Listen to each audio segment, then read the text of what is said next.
There is one thing that you can do inside of your business that's going to absolutely drastically change the entire unit economics that you have currently for the greater good, right? And what I mean by that is that what I'm going to show you in this video is going to show you exactly how to double, pretty much even triple your net margins. And I'm not emphasizing that. I'm not joking. I'm not saying that to, get you to stay to the end, right?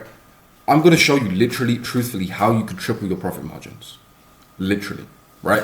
And that's without spending a single bit more on ads. And by the way, if you don't know who I am, my name is Photiou. And if you've never seen me before, I'm on a mission to help 1,000 supplement brand owners scale to $1 million per month, helping them install systems and build systems that attract new customers and extract more profit out of them, right? And in this video, what I'm going to do is I'm just going to show you exactly the system. I'm going to show you exactly how it works. I'm going to give you all the plug and play tools, and you're going to be able to go away from this video and basically just triple your net margin, right? So first of all, how we're going to do this is not by better ads, it's not by lowering your cost of goods, it's not by increasing your prices, because all of those things will help you increase your net margins, but they're not going to last. These changes aren't going to last. They're not great, right? They don't contain the asymmetric returns that you're actually looking for, right? So how do we actually do it? Well, we're going to double your conversion rate, because if you double your conversion rate, you more than triple your net profit, literally, right? And that's without spending a single penny on ads, okay? And how do we do this, right? Well, it's not through design, because pretty landing pages, like they're all good and well, but if you don't have the core and first principles in mind of human buying psychology, then it's like it doesn't mean much. Like a pretty landing page doesn't mean anything.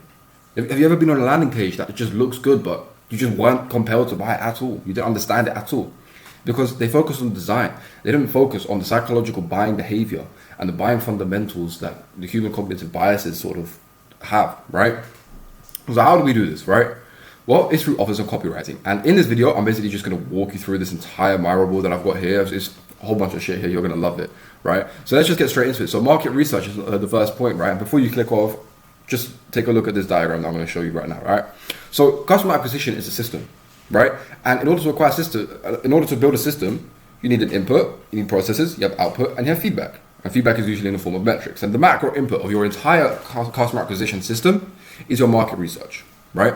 And here's just a visual demonstration of what a system actually is. Like you can see input, it goes to processes, and it goes to output, and then it goes to feedback. And by the way, this is a very macro system. Like in reality, your business is made up of lots and like hundreds of these little micro systems that all build up together to make this one big macro system. But I'm going to get into that in a different video that I've got planned out. But yeah, what you need to understand is that shit input equals shit output guaranteed. Like that, you can't get anything good out of a terrible input, right? Because it's like, imagine you were trying to cook a lasagna, but you put the oven on like, let's just say you were using a cast iron oven. Like it's the same stuff the Vikings used to use to, make their swords. Like of course that's going to be terrible because your input is terrible, right? The lasagna is going to come out terrible. It's going to come out burnt to a crisp, but that's because your input is terrible, right? Or let's say that you're trying to make a salad, but all the fruit you're using all the vegetables and all the fruit you're using is all off. Like it's gone bad, it's rotten. Of course it's going to be bad because the input was terrible, right? The output cannot be good if the input is terrible. This is why every single chef that you ask, if you ask any great chef, like what is the secret to amazing cooking, they will tell you it's all about the ingredients. Like if you got to have good quality ingredients. If you don't have good quality ingredients, then you can't make good food, right? So good input equals better output is more likely. By the way, it's not guaranteed good output. It's just more likely to get better output because the output also does depend on the processes, what you do with the input, right? But more emphasis needs to be put on market research because understanding your market better than they understand and know themselves is the most vital pillar to doubling your net profit. I repeat that. You are going to double your net profit if you understand your market. This is the most number one asymmetric thing in this entire video. Like you could click off after this point I've made here. I don't think you should because I've got some amazing source coming up. But you could click off after this point that I've made here about market research, and 80% of the work will be done. Because this is the most important thing. Like this is the macro input of your entire system. So what am I talking about here? So macro moments, right? As mentioned before, you need to know your market scarily well. Like it should be scary how well you know them. People should think that you are stalking. I'm not saying go stalk people. Don't mistake me. Don't take words out of my mouth, right? I'm not saying you go stalk people. I'm saying it should be scary how well you know these people. right? Like, you should know what they're doing on a Tuesday afternoon at 6 p.m., right? You should know what types of nightmares they have, and how do those nightmares make them feel? Do they make them feel scared, or do they make them feel sort of angry, right? How do they feel when they meet their friends and family? Like, how do they feel? What are the different events that happen beforehand, right? And you need to find specific, tangible, relatable, and painful moments that the majority of the market is facing or has faced, right? And for example, a lot of women who suffer from bloating, they will wake up in the mornings and look in the mirror, and they will feel sad, and they will contemplate if they're getting fat, or they will contemplate if they should just, stop eating certain foods. Or they will even contemplate cancelling their day. Like, they got plans with their friends and everything and their family, but they might just contemplate of cancelling the day for that day, or cancelling their plans for that day, sorry, right? And this is a micro moment. This is useful, right? Because if you just have like little fun facts, like, oh, she goes to the gym, oh, she likes steak, she's vegan, right? It's like, yeah, cool, that's all good and well, but how are you going to use that in your market? How are you going to use that in your marketing? Like, it doesn't make sense. You're not going to use that stuff in your marketing. This is something that you can use in your marketing because it's specific, it's relatable, and it's painful, right? This is a specific, tangible moment. Like, this is relatable. It's like if you had something bad happen to you every single week, and somebody just popped up on your feed, and you clicked on an ad, and on the landing page it said exactly what you were going through every single week, and here we had the solution to solve it. It's gonna hit you quite deep, and you're gonna go, whoa, okay, and you're gonna pay more attention, right? What do they desire? What do they fear? Who do they hate? What do they hate? What do they believe to be true about their current state? And what do they believe to be true about solving their problems? What solutions are they currently aware of? Combined with these micro moments, you are going to find and have great foundations to optimize on your landing pages, right? Because this is the most important thing. You need to understand your market, right? Second thing, character and achievement roles. And credits to Eugene Schwartz for this. But why do people buy design products, right? You might already know, like, oh, status, right? Well, why do people buy expensive watches, and why do people even bother cleaning their houses before people come around? This is all due to a natural phenomenon called character roles, right? It's why some people prefer certain brands over others when both provide the same solution to the same problem. And it's why some people wear certain clothes over others when both provide insulation and cover over the same body parts, right? People want to play a character in their lives, and you are going to find out what it is through the market research and provide them with that opportunity, presenting your product as the easiest vehicle towards the identity. This is so important you understand, so let me just show you a couple examples, right? So with AG1, right, you look at their landing pages, just take a look at this, digest it real quick. I'm sure you've probably seen this already multiple times, but just take a look real quick, right? This is for the type of person who wants to feel like they are taking a supplement which is molecularly engineered to make them feel better. Imagine the type of person who would take this, and that is the sort of identity that they are targeting, because that identity is a desired identity in the market, and people want to become that type of person who's related with AG1 because of the amount of work and research and molecular engineering that's gone into creating that supplement, right? That's what I mean. And here's an easier example, so you can see it quite more like significantly here. With Primal Queen, right? For example, let's just read this headline.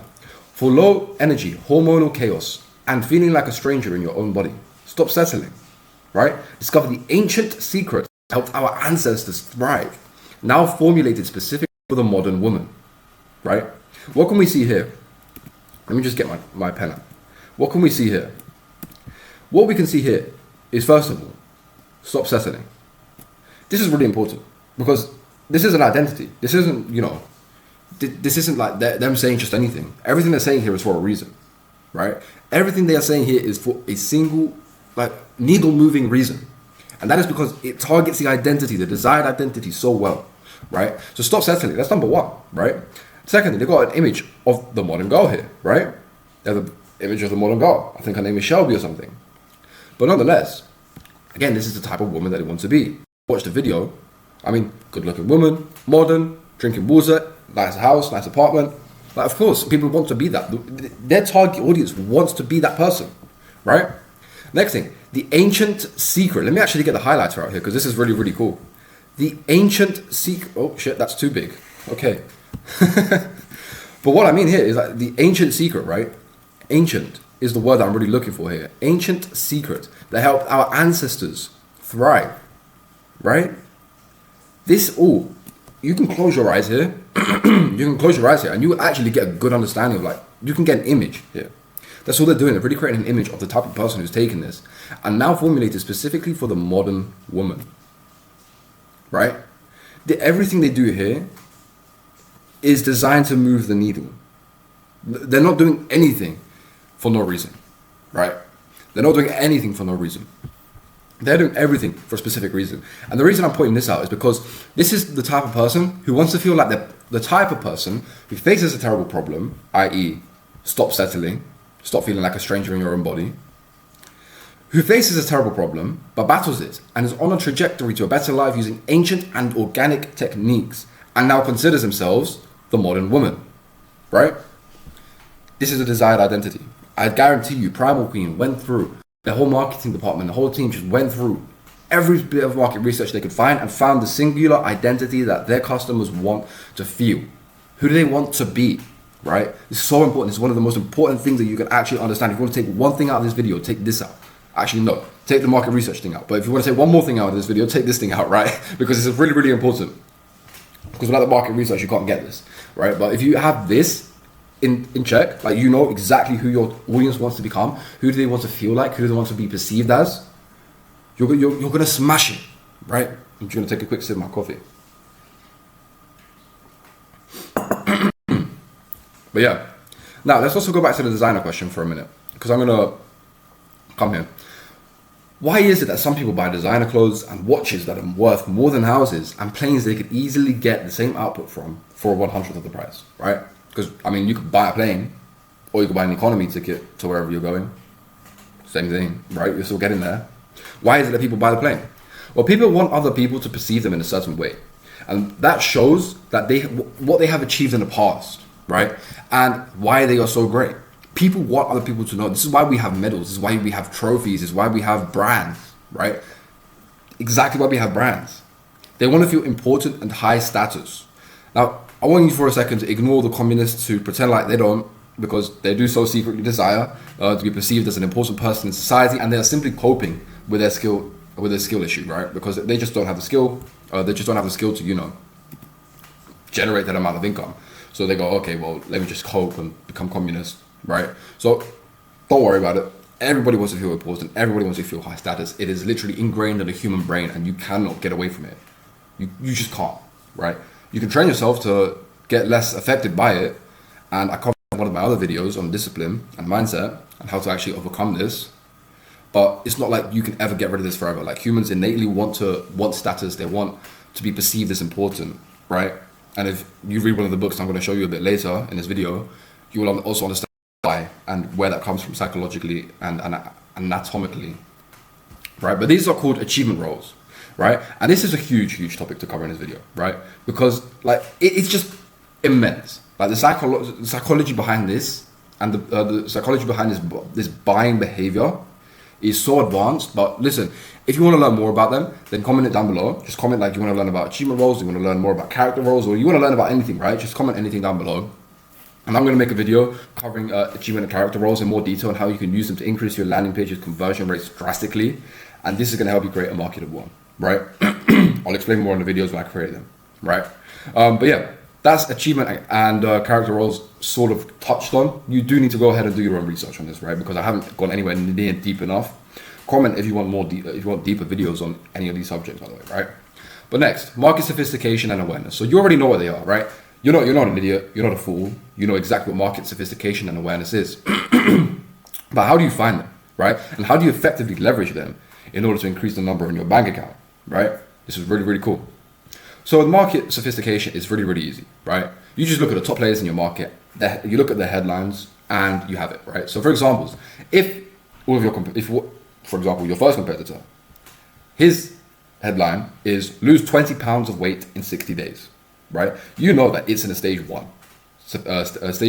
of market sophistication.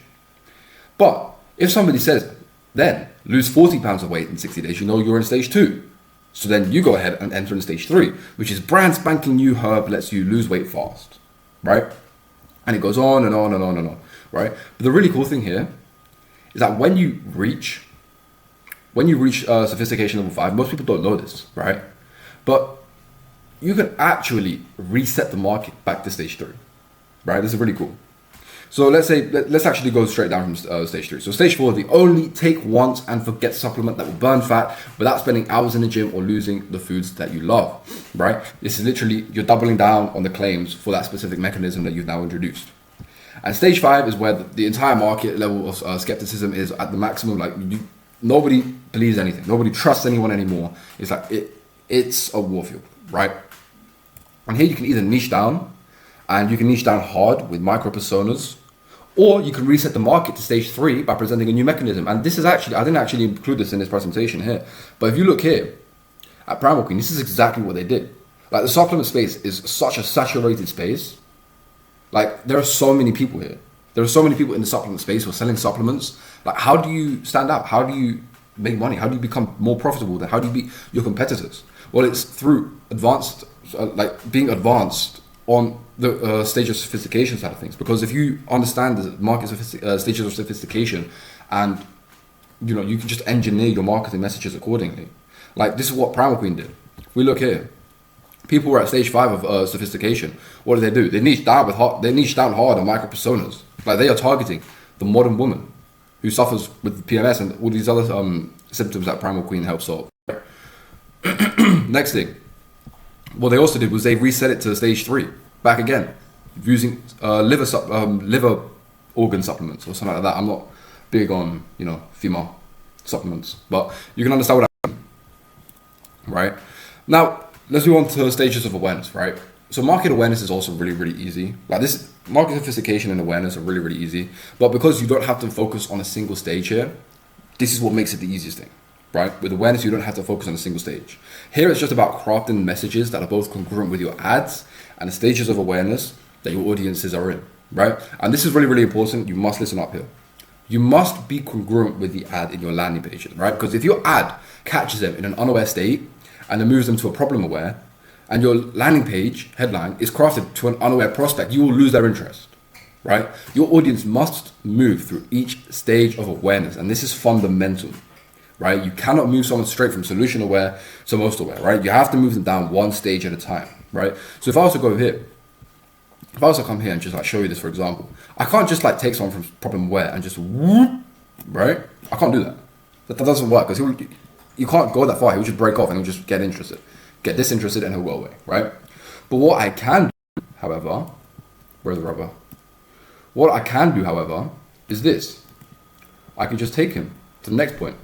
And I could just take him to the next point and to the next point, from solution aware to product aware, from product aware to most aware, right? I can take people like that and they will stay right through to the end and they will buy, right?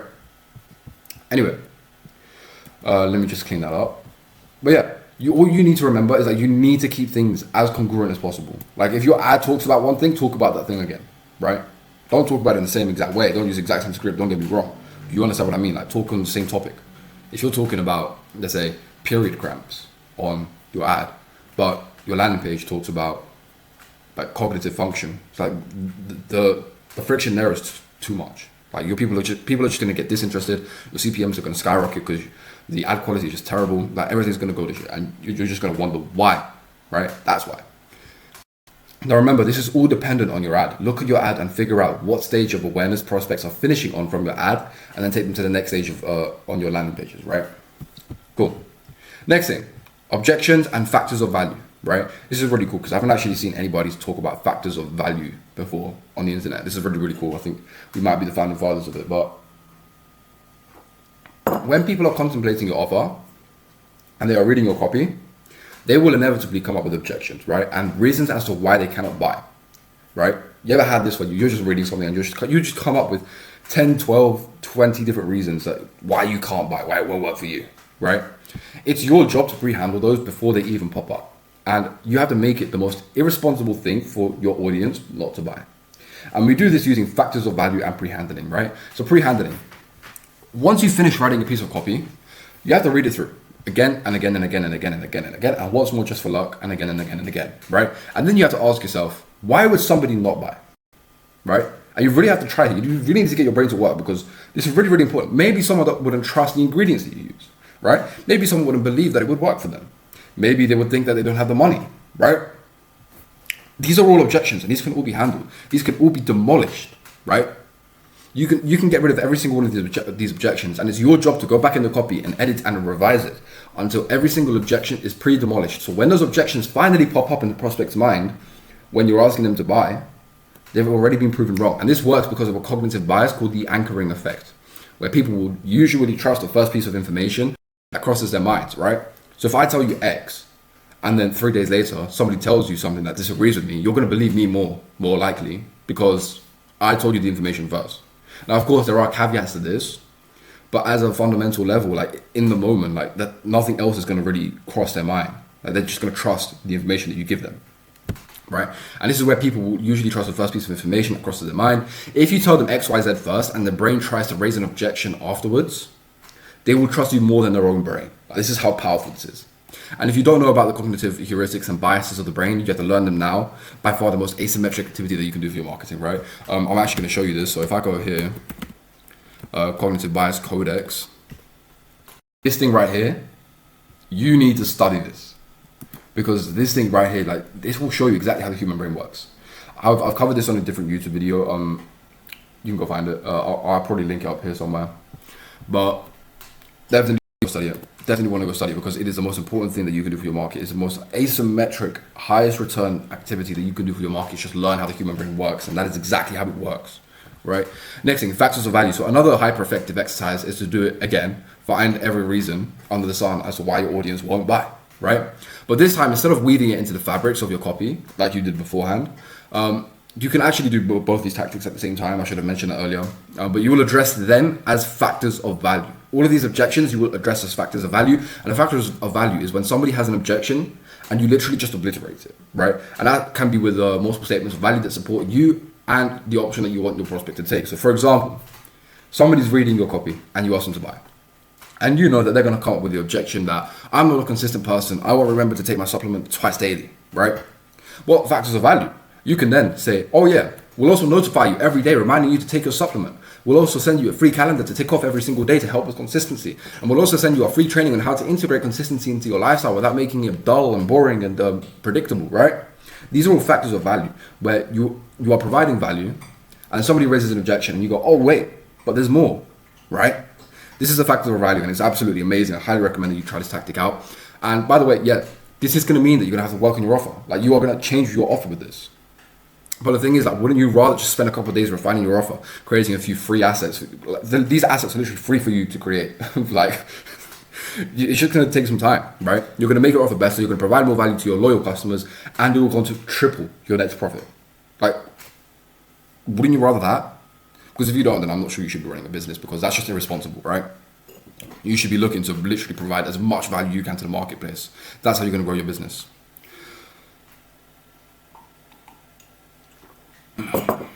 But yeah, cool.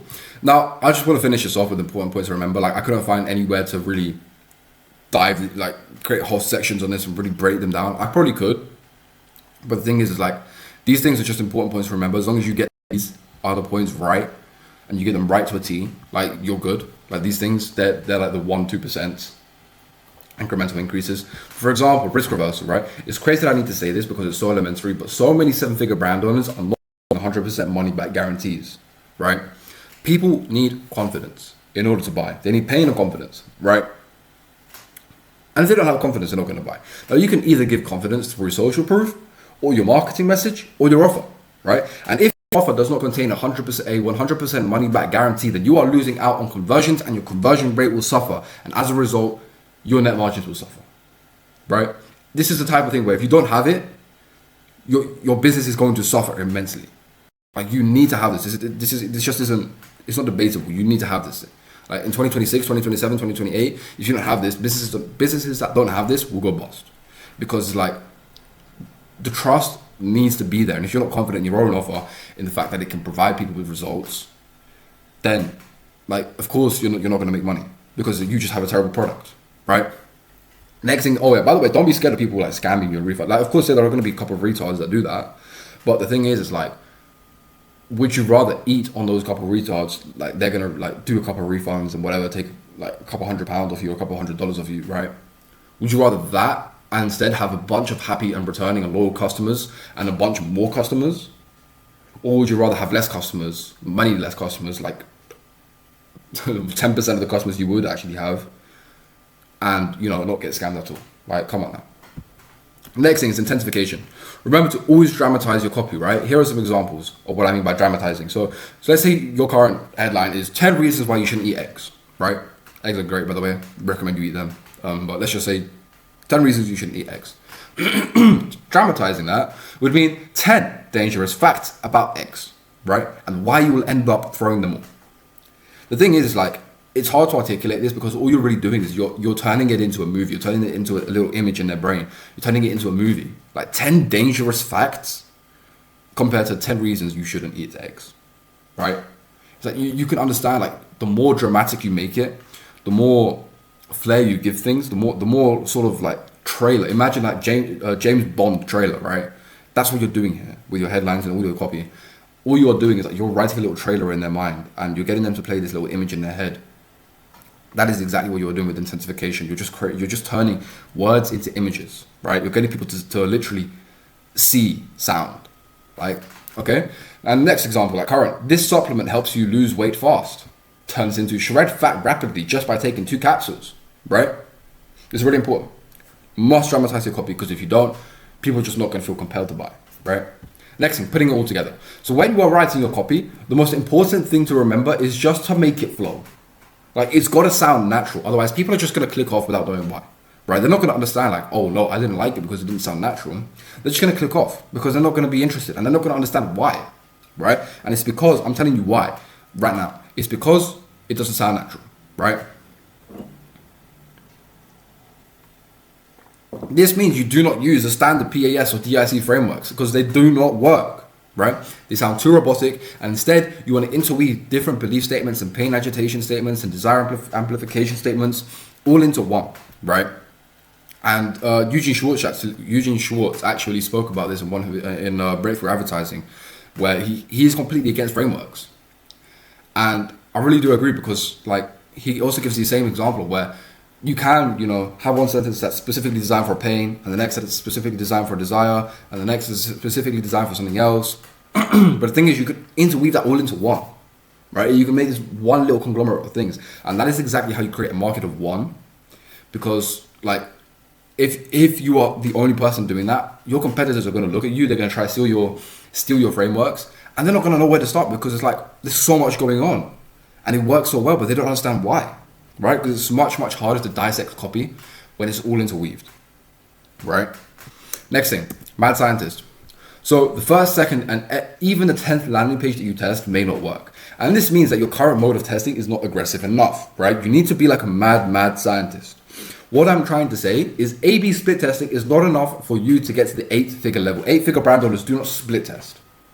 It is too soft, too soft. If you want to get to that 8-figure level fast, you need to test aggressively, right? And you need to test absolutely everything, keeping constants, iterating on one key variable at a time, testing different tests, running different tests simultaneously, and seeing which core components move the lever the most. This will also pay off in the future as you make more ads and more landing pages and emails and any marketing messages that you put together with your brand. But this is all because these are the core components that they can literally be spliced together into different stimuli. And this is like fusion. I'm not sure if you know about chemistry, right? You can put 2 metals together and it becomes a stronger metal, right? Exactly like that. This is exactly what we're doing here. We're just taking 2 different stimuli, putting them together, we've got an even stronger stimuli, right? And last point I want to put here, these are different books I recommend that you read. Like, these are the ones that I've actually seen give me the highest return on investment on my time. I'm not a big reader. I don't like reading that much. But these books I absolutely love because they literally changed everything about how I view advertising and how I approach advertising, my paradigm towards advertising, right? So the first one, obviously, OG, Breakthrough Advertising by Eugene Schwartz. Definitely recommend if you have the budget, right? It's not a cheap book. Second thing is Sell Like Crazy by Sabri Subi. Really cool book, teaches you a lot about funnels. 48 Laws of Power. Now, this is a bit of what I was debating on putting on here, but I realized a lot of my understanding about psychology was taken from that book, 48 Laws of Power. Pitch Anything by Warren Claff. It's more of a sales book. Like, if you're getting into sales, one-to-one sales, like, that's what Pitch Anything is meant for. But if you can read it, as an advertiser, as a brand owner, and use it and find out like how can you take these core components and put them into your advertising, that would be an amazing book for you. Laws of Human Nature by Robert Greene, again, amazing book, amazing for human psychology, love it absolutely, because it just shows you exactly how the human behavior works, right? And the next thing is Scientific Advertising by Claude Hopkins, right? And there are other great books that you should go through and read. As I said, these are just the ones that have shown me the best return on investment in terms of time spent learning, right? However, definitely do implore you to go out, keep learning regardless, you know, if it's books or podcasts or anything like that, definitely just go out, keep learning. Don't ever stop learning. Just, you know, learn and apply that knowledge instantly, right? Learning is the most important thing, because if you just keep learning, the more you know, the more you earn, right? But yeah, anyway, that's that. By the way, if you are trying to scale your supplement brand or your health and wellness brand, and you know, just like a 250K or 600K a month in revenue, and you just can't for the life of you figure out, you know, how you're going to get to those 7-figure months, then click the first link in the description. I'm not going to try and sell you anything. It just contains a little video covering the 3 most vital pillars on scaling your brand to 8 figures or 7-figure months, whichever one you want to call it, right? But yeah, and at the end, I'm also going to show you how my company can actually help you scale to that 8-figure mark. And yeah, it is a funnel in the end, and it is designed to get you to book a call, and that's so that we can then go ahead and sell you on our paid services. But yeah, if you want, click on the link, don't watch the video, I don't really care, be my guest. It's awesome, I'm sure you love it, but whatever you want, right? And yeah, if you like the video, be sure to prove it to me by hitting the like button. I really appreciate that. And if you have any other questions, if you want anything covered a bit more deeply, or if you want me to cover another topic, go ahead, comment that down below, and you know, subscribe so you can see when I respond, right? And also subscribe because I make a bunch of valuable content for health and wellness brand owners like you, and because I would really appreciate it. It would really help me out a bunch, and that is the real reason, right? But yeah, thanks again for sticking with me to the end. I really do appreciate it. I hope you have a great day and you make a bunch of money.